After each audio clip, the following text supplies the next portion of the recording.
আসসালামু আলাইকুম ওয়া রাহমাতুল্লাহি ওয়া বারাকাতুহু।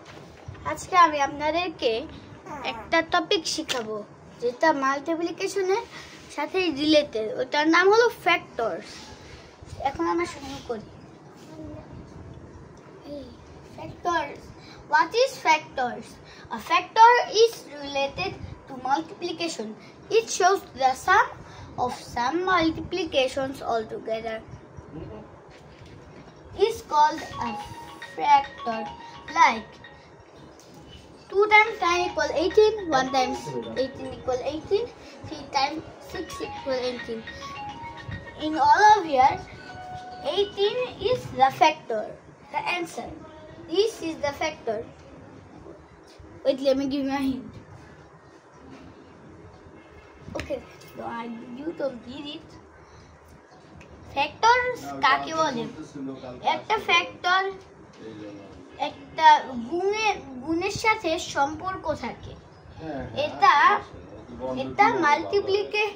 এটা গুণের ফল একসাথে যেগুলা দেখায় সেগুলাকে ফ্যাক্টর বলে। যেমন 2 times 9 equal 18, 1 times 18 equal 18, 3 times 6 equal 18. And write the factor which is 12. মানে এমন কয়টা মাল্টিপ্লিকেশন আছে যেগুলোর অ্যানসার 12, মানে factor.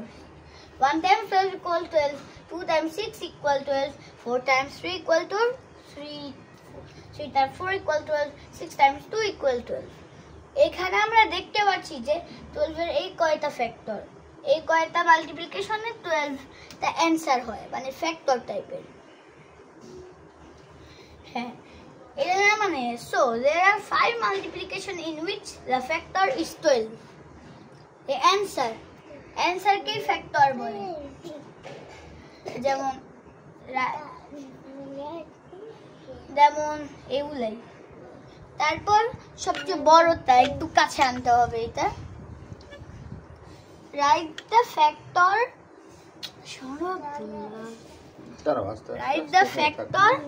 which is 24. Write the factor which is 24. Answer 1 times 24 equal 24, 2 times 12 equal 24, 12 times 2 equal 24, 24 times 1 equal 24, 3 times 8 equal 24, 8 times 3 equal 24, 6 times 4 equal 24, and lastly 4 times 6 equal 24. এই যে এখানে ধরা যায় there are 8 multiplication in which the answer is 24, মানে factor.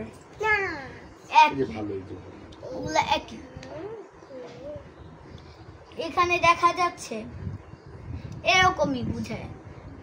এটাকেই factor বলে যে নাম্বারে শুধু একটা মাল্টিপ্লিকেশনে হয়। যেমন ধরো 1 times 2 equal 2, এটা হলো কোনো ফ্যাক্টরস হয় না। যেমন 1 times 1 equal 1, এরকম কোনো ফ্যাক্টর হয় না। 1 এর কোনো ফ্যাক্টর নাই, 19 এর নাই, 19 এর খালি প্রতিটা দুইটা আছে, যেগুলা শুধু দুইটা থাকে। Odd numbers, mostly odd numbers থাকে। ইভেন নাম্বার অল্প কয়টা আছে, যেমন 19, 37, তারপর 37 তুমি খুলে দিছি, এটা খুলে 37, 19, 2 আর 1 এরকম গুলো ফ্যাক্টর হয় না। এখন আমরা বুঝছি যে ফ্যাক্টর কাকে বলে। আচ্ছা, আমরা দেখছি যে আপনারা কি কিছু শিখেছেন নাকি, দেখি আপনারা কিছু শিখেছেন নাকি। যদি আর এরকম ভালো ভালো এডুকেশনাল ভিডিও দেখতে চান তাহলে এই চ্যানেল সাবস্ক্রাইব করেন ওই পেজে। আসসালামু আলাইকুম ওয়া রাহমাতুল্লাহি ওয়া বারাকাতুহু।